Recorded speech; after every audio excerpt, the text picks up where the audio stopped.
प्रणाली, मी तुमच्या सगळ्यांची क्षमा मागतो. कालपासून तुम्ही मला सगळ्यांनीच खूप फोन केला. तुम्हाला मला प्रश्न काही विचारायचे होते, परंतु सन्माननीय राजसाहेब माझ्या पक्षाचे अध्यक्ष मुंबईत नव्हते. काल ते नाशिकला असल्यामुळे त्यांचा माझा संपर्क होऊ शकला नव्हता आणि त्यामुळे त्यांच्यासोबत बोलल्याशिवाय मला पुढे बोलता येत नव्हतं आणि त्यामुळेच मी तुम्हाला काल भेटू शकलो नाही. मला क्षमा करा. खरं माझी ही गोष्ट खरं आहे की काल मातोश्रीला मी 7 वाजून 4 मिनिटांनी गेलो होतो आणि मातोश्रीला गेल्यानंतर मी आतमध्ये निरोप पाठवला की मी आलोय म्हणून. गेटवरती पगारे नावाचे हवालदार होते आणि त्यांना मी आतमध्ये निरोप द्यायला सांगितला. कारण मी गेले 22 तारखेपासून पाहतोय सन्माननीय राज ठाकरे साहेब, सन्माननीय उद्धव साहेबांना सतत फोन करत होते. त्यातले 3 फोन तर माझ्यासमोरच झाले. एक 7 फोन त्यांनी केले असतील. त्यातल्या काल सकाळी माझ्या समोर त्यांनी फोन केला होता आणि तो मातोश्रीला फोन केल्यानंतर तिथून सांगितलं की ती लाईनवरती नाही येत म्हणून. आणि त्याच्यानंतर मग मी निघून गेलो. राज ठाकरे साहेब उद्धव साहेबांशी बोलून त्यांच्या मनातल्या काही भावना त्यांना बोलायच्या होत्या आणि खास करून या मुंबई महानगरपालिकेची निवडणूक आणि इतर राज्यांमध्ये असणाऱ्या निवडणुकीच्या संदर्भात त्यांच्याशी त्यांना चर्चा करायची होती. आणि मुंबईकरता आणि महाराष्ट्राकरता आणि मराठी माणसांच्या हिताकरता एक चांगली भूमिका जी महाराष्ट्रातल्या मराठी माणसांकरिता आणि महाराष्ट्राकरता, मुंबईतल्या मराठी माणसाकरिता आणि मुंबईच्या हिताकरिता अत्यंत महत्त्वाची होती. आणि म्हणून जे सतत फोन करण्याचा प्रयत्न करत होते, पण दुर्दैवाने उद्धव साहेबांनी फोन घेतला नाही आणि ते मी माझ्या डोळ्यासमक्ष हे पाहत होतो. आणि म्हणून काल मी स्वतःच मनाचा ठिय्या करून मातोश्रीला गेलो आणि मातोश्रीला गेल्यानंतर आतमध्ये निरोप पाठवला. आतमध्ये निरोप पाठवल्यानंतर मला 3-4 मिनिटाला आतमध्ये बोलवलं. आतमध्ये बोलवल्यानंतर मी इथे असणारीच साहेबांची खुर्ची आणि साहेबांचं आणि मासाहेबांच्या फोटोला वंदन केलं आणि आतमधल्या रूममध्ये मला बसवलं.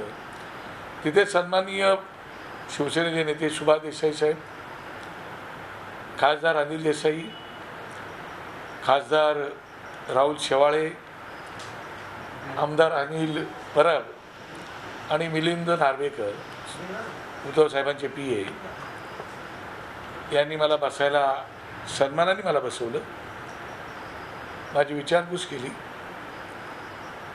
आणि आपण का आलात अशा प्रकारचं त्यांनी मला विचारणा केल्यानंतर, त्याला उद्धव साहेब मिटिंगला नव्हते.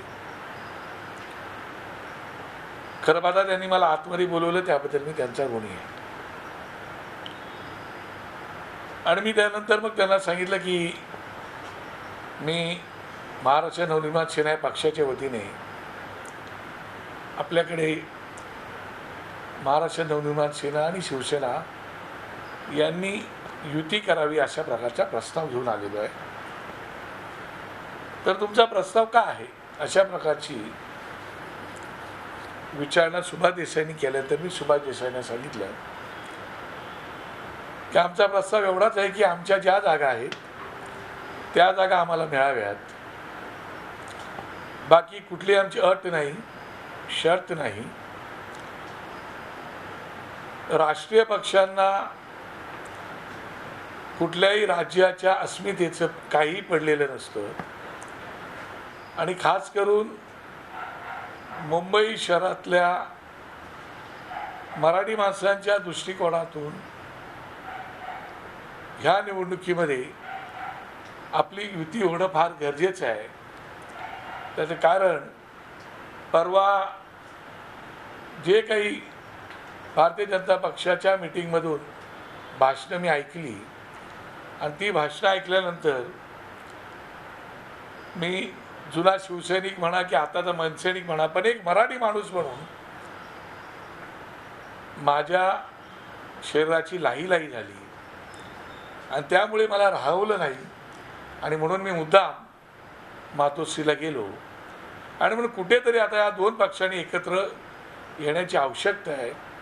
मुंबईकरता एकत्र येण्याची आवश्यकता आहे, मराठी माणसांकरता एकत्र येण्याची आवश्यकता आहे आणि आपण कुठेतरी यांना दाखवून दिलं पाहिजे की आम्ही सगळे त्या मुंबईच्या हिताकरता आणि मराठी माणसाच्या हिताकरता एक आहोत.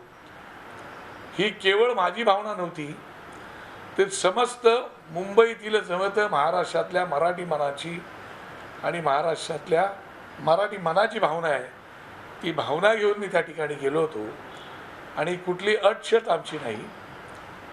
तुम्ही जे सांगाल त्याप्रमाणे आम्ही करू.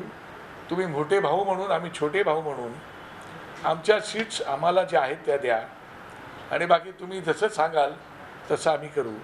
त्याच्यावर सुभाष देसाईंनी मला विचारलं, मग जे तुमच्यातले नगरसेवक आमच्याकडे सोडून आलेले आहेत त्यांच्याबद्दल तुम्ही काय करणार? तर त्याच्यावरती माझं उत्तर असं होतं त्यांना की जे काही सोडून नगरसेवक तुमच्याकडे आलेले आहेत त्या विषयावरती आपण एकदा चर्चेला बसलो तर निश्चितपणे त्याच्यावर मार्ग निघू शकेल.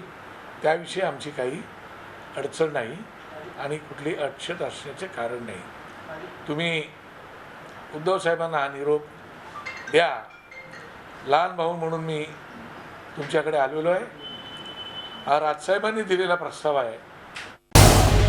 झी 24 तास रहा एक पाऊल पुढे.